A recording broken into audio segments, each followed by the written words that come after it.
And then I'll step out so you can get a full-on shot as we do the interview. I still look at you, right? Yeah. You all set? Okay. Congressman, as you well know, some first debates are more important than others. How critical do you think tonight's debate will be, and what do you expect to see? This debate is probably more critical than any since Ronald Reagan and Jimmy Carter back in 1980. I think if Donald Trump can show tonight that he has leadership, that he has a temperament, and he has a vision for America, that is enough for him to win the debate. Even if Hillary Clinton does well, that gives the win to Donald Trump, because people don't trust Hillary Clinton. Nothing she can do tonight can change that. The question they have about Donald Trump go to his judgment, his temperament. If he can show that he has both of those, then he's won. About that temperament, that's something that a lot of voters haven't seen a lot of throughout the primary process in the beginning of the general debate. You've known him a long time. Does he have that card, and what does he need to do? Does he need to be not confrontational at all with Hillary Clinton? Does he need to judge it just right?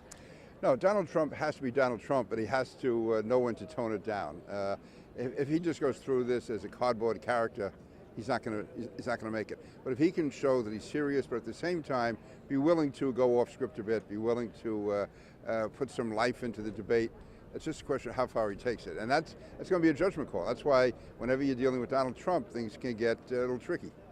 What are you going to be keeping your eye on as to Hillary Clinton? What do you want to see from her, or what do you think would show some weakness from her if you do see it? I think if she gets too much caught up in detail, like when she was on with Matt Lauer talking about the emails, I mean, I know that as much as almost anybody, I think. I didn't know what she was talking about after a while. I mean, she just kept digging a hole and digging a hole. She has to be able to explain the tough questions in 20 seconds or less, whether that's intellectually the right thing to do or not. To win a debate, you can't spend your entire 2 minutes defending yourself. You have to be able to give a quick answer, pivot, and go back at Donald Trump.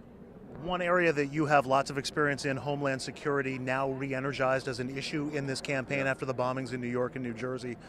What do you see that as being a strength for Donald Trump or for Hillary Clinton, given each of their postures and also Hillary Clinton's experience?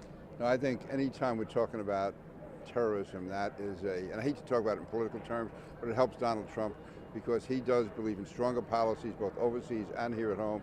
He's against political correctness.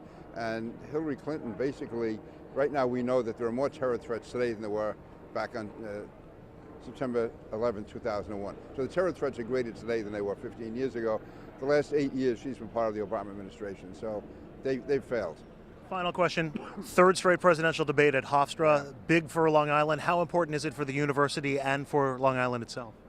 This is a great victory for Long Island, a great victory for Hofstra, and a real tribute. The fact that they've come back here 3 times. I mean, basically presidential commissions don't want to come back to the same place. They want to spread this around the country. The fact that they've come back to Hofstra now 3 times just shows how extraordinary this is. There's no other university in the country can do what Hofstra's done. So I'm saying that as a proud Long Islander. Congressman, thanks very much. Appreciate it. Thank you. Are you staying through the debate? Will you be here afterwards? I'll be here. Yeah, I'll be in the spin room. I'm a surrogate tonight. We'll find you. Thank you. How are you, sir?